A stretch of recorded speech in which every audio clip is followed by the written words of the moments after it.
Hello అండి, మాది కిచెన్కి మీ స్వాగతం. ఇవాళ నేను మీకోసం తెచ్చేసాను చాలా టేస్టీ ఈజీగా అయిపోయే గోంగూర పన్నీర్ రైస్. ఎలా చేసుకోవాలో నేర్చుకుని వచ్చేయండి. ముందుగా 1/4 కప్పు నూనెలో 4-5 రెబ్బల వెల్లుల్లి, 2-3 ఎండుమిరపకాయలు వేసి వెల్లుల్లి ఆల్మోస్ట్ లైట్ బ్రౌన్ వచ్చే వరకు చక్కగా వేయించుకోండి.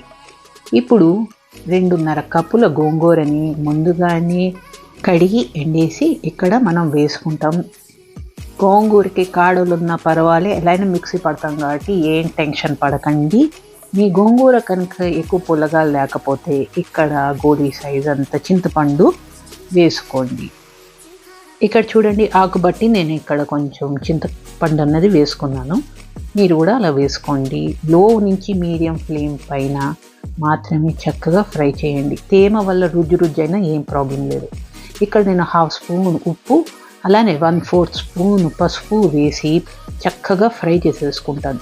90% ఫ్రై అయిపోయింది అనుకున్న తర్వాత 2-3 పచ్చిమిరపకాయలు వేసి రిమైనింగ్ 10% కుకింగ్ చేసేసుకుంటాను అనమాట. ఎందుకంటే మనకి ఇంకా ఆ పచ్చిమిరపకాయలో క్రంచ్ అన్నది కావాలి. మీ ఆకులో కనుక తేమ ఎక్కువ ఉంటే నూనె అన్నది కొంచెం ఎక్కువ వేసుకోండి. ఇలా మొత్తం ఆకు చక్కగా ఫ్రై అయిపోయిన తర్వాత కొంచెం సేపు చల్లారడానికి ఉంచి చక్కగా చాలా ఫైన్ పేస్ట్ కింద మిక్సీ పట్టేయండి. చూసారు కదా, ఇక్కడ మనకేమి కాడలు అన్నది మిగలకుండా చక్కగా మనము ఫైన్ పేస్ట్ కింద చేసేసుకున్నాం.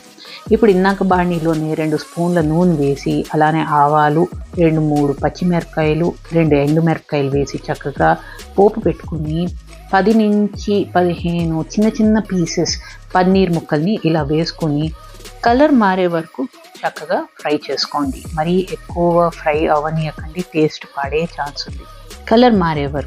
లైట్గా కలర్ మారే వరకు ఫ్రై చేసుకోండి. అలానే 2 చిటికెల ఇంగు నేను ఇక్కడ వేసాను. కావాలంటే మీరు అవాయిడ్ చేయొచ్చు, కానీ టేస్ట్ మాత్రం చాలా బాగుంటుందండి.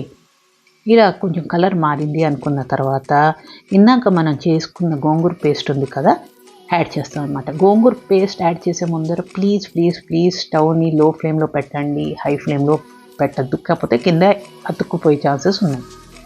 ఇప్పుడు పన్నీర్ ముక్కలు విరగకుండా అలా అని ప్రతి పన్నీర్ ముక్క పైన మన గోంగూర కోటింగ్ వచ్చేలాగా చక్కగా కలుపుకుంటాం అనమాట.